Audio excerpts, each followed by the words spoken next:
trago aqui à tona mais uma vez, primeiro fora Bolsonaro, iniciarei todas as minhas falas, como disse, pedindo a saída de um presidente psicopata que não pode mais ocupar esse lugar, mas trago aqui a continuidade do que vinha falando no pequeno expediente.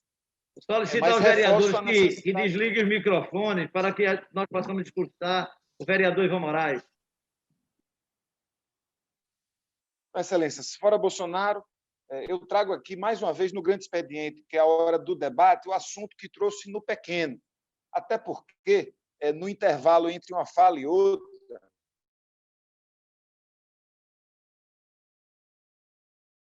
eu tive acesso ao boletim de ontem pelo Comitê Científico do Consórcio Nordeste para o Covid, integrado por representantes de todos os estados da região, assessorados por cientistas e médicos e médicas do Nordeste e de outras regiões do país e do exterior.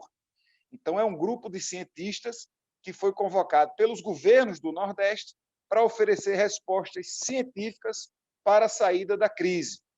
O primeiro item, bem grande, negritado, que tem em cima do boletim número 8, que foi publicado ontem, é: medidas de isolamento social ainda não devem ser relaxadas.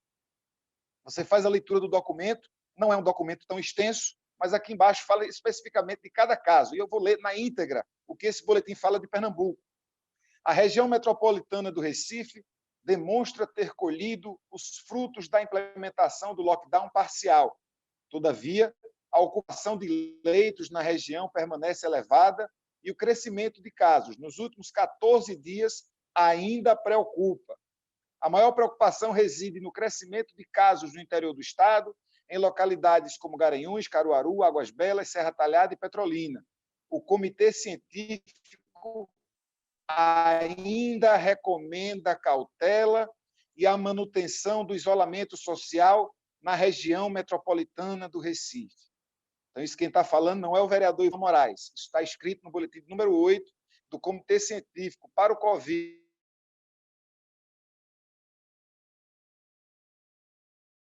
do Consórcio Nordeste, um comitê, uma das maiores autoridades científicas do nosso tempo. Então, não é brincadeira o que a gente está fazendo.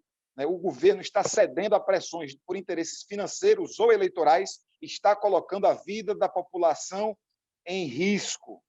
A nossa curva continua ascendente. Nós temos pelo menos 60 pessoas à espera de vagas de leitos de UTI. Vaga de leito de UTI, às vezes, quando a pessoa não consegue, a pessoa morre. Nós temos diversos especialistas, nós temos pessoas que estão na linha de frente agora e que estão preocupadas.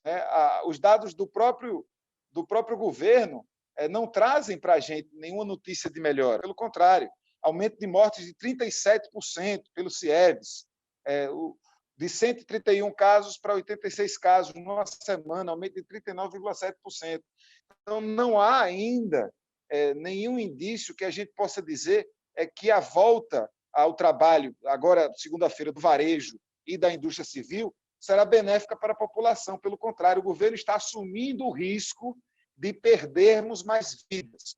O governo está levando em conta a pressão que está sofrendo de empresários e empresárias, a pressão que está sofrendo de alguns segmentos que, inclusive, negam a existência do vírus, e está agora fazendo esse gesto na hora em que deveria manter a quarentena rígida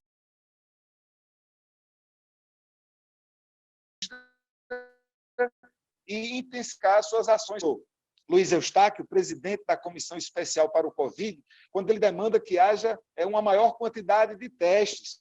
Se você tem uma comunidade, você poderia, por exemplo, restringir o acesso a essa comunidade durante alguns dias, testar todo mundo e, a partir daí, criar uma política nova de prevenção para aquela comunidade. Isso é perfeitamente factível.